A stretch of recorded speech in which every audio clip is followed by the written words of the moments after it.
Hello everyone, welcome to sleepy classes. आज हम पढ़ने वाले हैं disqualifications of member of parliament या एमएलए। सेम ही होती हैं डिसक्वालिफिकेशंस वैसे, और रिप्रेजेंटेशन ऑफ पीपल एक्ट 1951 के हिसाब से पढ़ेंगे।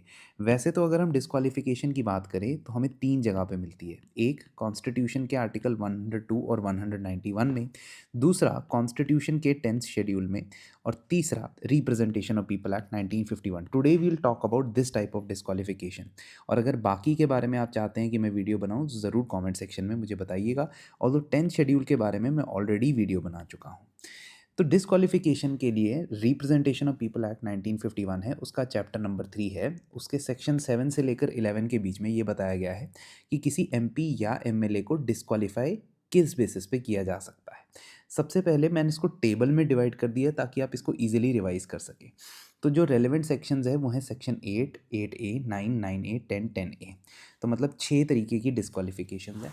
जो सेक्शन 8 है उसके अंदर भी आपको 3 तरीके की डिसक्वालिफिकेशन मिलेगी, 8(1), 8(2) और 8(3).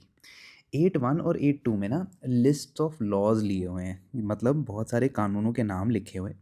और उन कानून के अंदर अगर कोर्ट आपको गिल्टी मान लेता है, if the court considers you guilty in any of those laws, then you are disqualified, तब आप डिसक्वालीफाई हो जाते हो।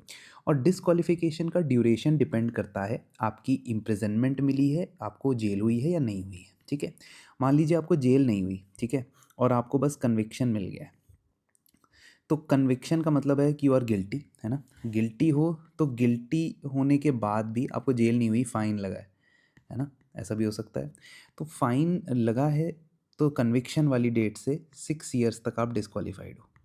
लेकिन अगर आपको जेल हो गई है, इफ़ यू आर इम्प्रिजन्ड, तो जेल में जितनी देर रहोगे, चाहे वो 2 साल की हो, 3 साल की हो, आप डिसक्वालीफाइड रहोगे। जेल से बाहर आने के बाद यानी रिलीज़ होने के बाद भी आप 6 ईयर्स तक डिसक्वालीफाइड हो, मतलब आप इलेक्शन नहीं लड़ सकते एमपी या एमएलए का।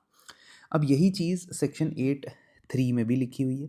लेकिन किसी भी ऑफेंस जिसमें 2 या 2 से ज़्यादा साल की सज़ा है उसमें आपको गिल्टी मान लिया गया है तो आप डिसक्वालीफाई हो जाएंगे। यहाँ पे जो डिसक्वालिफिकेशन है वो ऑटोमेटिक डिसक्वालिफिकेशन है। इसका मतलब ये है कि no one will need to give an order. जैसे आमतौर पे प्रेसिडेंट ऑर्डर देते हैं डिसक्वालिफिकेशन का, यहाँ पे ऐसा करने की ज़रूरत नहीं है। वो इसलिए क्योंकि 2013 में सुप्रीम कोर्ट ने in Lily Thomas case section 8 clause number 4 या सब सेक्शन 4 को अनकॉन्स्टिट्यूशनल डिक्लेयर कर दिया था। तो इसमें क्या होता था, इसमें अगर आप एक सिटिंग एमपी होते थे, सिटिंग मेंबर ऑफ पार्लियामेंट होते थे, यानी आप एमपी हैं और आप डिसक्वालीफाई हो जाते हैं, means if you are convicted, तो आप ऑटोमेटिक डिसक्वालीफाई नहीं होते थे। आपको 3 मंथ्स का टाइम मिलता था, और 3 मंथ्स तक अगर आप अपील कर देते थे, if you use to appeal, तो जब तक आपकी अपील सुन नहीं ली जाती आप डिसक्वालीफाई नहीं होते थे। बट कोर्ट ने इसे अनकॉन्स्टिट्यूशनल डिक्लेयर कर दिया था। वो क्यों?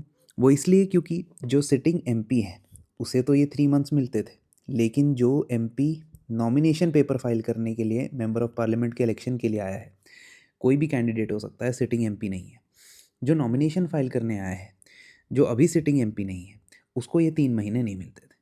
तो ये डिस्क्रिमिनेटरी था, आर्टिकल 14 को वायलेट करता था। So this is the first disqualification. Second disqualification है करप्ट प्रैक्टिसेस के लिए। तो सेक्शन 99 रीसी रिप्रेजेंटेशन ऑफ पीपल एक्ट का कुछ करप्ट प्रैक्टिसेस की लिस्ट बताता है कि ब्राइब देना, है ना, अनड्यू इन्फ्लुएंस करना वोटर्स को, वगैरह वगैरह। तो अगर ऐसा करते हो तो आपको हाई कोर्ट सबसे पहले तो गिल्टी मानेगा, लेकिन इसमें आप ऑटोमेटिकली डिस्क्वालीफाई नहीं होगे। हाई कोर्ट गिल्टी मानेगा, उसके बाद इलेक्शन कमीशन रिपोर्ट बनाएगा। इस रिपोर्ट में बताएगा कि हाँ आपने तो करप्ट प्रैक्टिस की थी, इसलिए आपको डिस्क्वालीफाई कर देना चाहिए। यहाँ पे जो ऑर्डर होगा प्रेसिडेंट ऑर्डर देंगे, and this recommendation is binding on the president. आप जैसे ही प्रेसिडेंट का ऑर्डर आएगा उसके 6 ईयर्स तक आप डिस्क्वालीफाइड रहेंगे। फिर एक डिस्क्वालिफिकेशन है सेक्शन 9, करप्शन या डिसलॉयल्टी। गवर्नमेंट कंपनी में आप काम करते हैं, चाहे वो स्टेट गवर्नमेंट है चाहे वो सेंट्रल गवर्नमेंट है, आप गवर्नमेंट कंपनी में काम करते थे, कंपनी नहीं सॉरी, गवर्नमेंट के अंदर काम करते थे। So if you worked in any type of government, state government, central government, you are employee, तो आप डिसमिस हो गए। डिसमिस क्यों हो गए? ड्यू टू करप्शन और ड्यू टू डिसलॉयल्टी। अगर ऐसा हुआ तो आप 5 साल के लिए डिस्क्वालीफाई हो जाओगे। So you will be disqualified for 5 years. This is based on Election Commission of India's report. इसके अलावा ये दो जो हैं 9A और 10, ये बात करते हैं ऑफिस ऑफ प्रॉफिट की. These are like office of profit. आपने देखा होगा कॉन्स्टिट्यूशन के अंदर भी ये मेंशन्ड है कि अगर member of parliament office of profit रखता है तो वो डिस्क्वालीफाई हो जाएगा. यहाँ पे भी कुछ इस तरीके से हो रहा है. देखते हैं कैसे. एक सेक्शन 9A बात करता है गवर्नमेंट कॉन्ट्रैक्ट्स की. किसी भी गवर्नमेंट कॉन्ट्रैक्ट में आप इंटरेस्टेड हैं या आप एक मेजर पार्टी हैं और गवर्नमेंट के साथ किसी गुड्स या किसी सर्विसेज की सप्लाई के लिए कॉन्ट्रैक्ट है, तो आप एमपी की पोजीशन से डिस्क्वालीफाई हो जाएंगे. Until unless you are part of that contract आप डिस्क्वालीफाइड रहेंगे. जैसे ही आप कॉन्ट्रैक्ट से बाहर आ जाएंगे आपकी डिस्क्वालिफिकेशन ख़त्म होगी. सेम वे अगर आप गवर्नमेंट कंपनी के अंदर मैनेजर, सीईओ, मैनेजिंग डायरेक्टर या किसी बड़ी पोजीशन पे हैं, एक ऐसी कंपनी जिसमें गवर्नमेंट ऑफ इंडिया का 25% से ज़्यादा स्टेक है, तो आप डिस्क्वालीफाई हो जाएंगे. कब तक? जब तक आप इस पोजीशन पे हैं. जैसे ही आप पोजीशन से रिज़ाइन कर देंगे तो आपकी डिस्क्वालिफिकेशन ख़त्म कर दी जाएगी.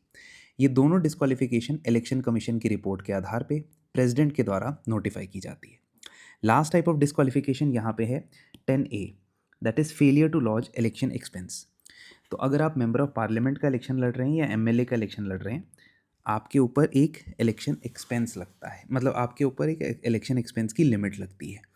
इस लिमिट से आप अगर ज़्यादा एक्सपेंडिचर करते हैं तो भी आप डिस्क्वालीफाई होते हैं. और अगर आपने एक्सपेंडिचर बताया ही नहीं, इलेक्शन कमीशन ऑफ इंडिया को एक्सपेंडिचर दिया ही नहीं, तो भी आप डिस्क्वालीफाई हो जाओगे.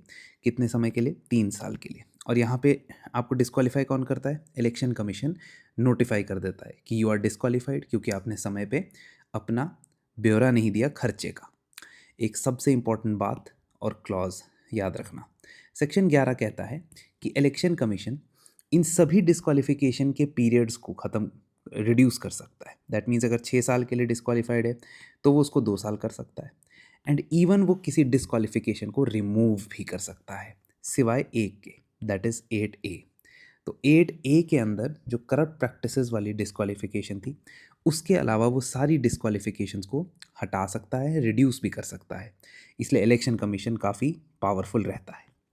इसी तरीके से चीज़ों को क्विकली रिवाइज करने के लिए आप हमारे रैपिड रिवीजन कोर्स के सेकंड बैच के साथ जुड़ सकते हैं जो जल्द ही स्टार्ट होने वाला है.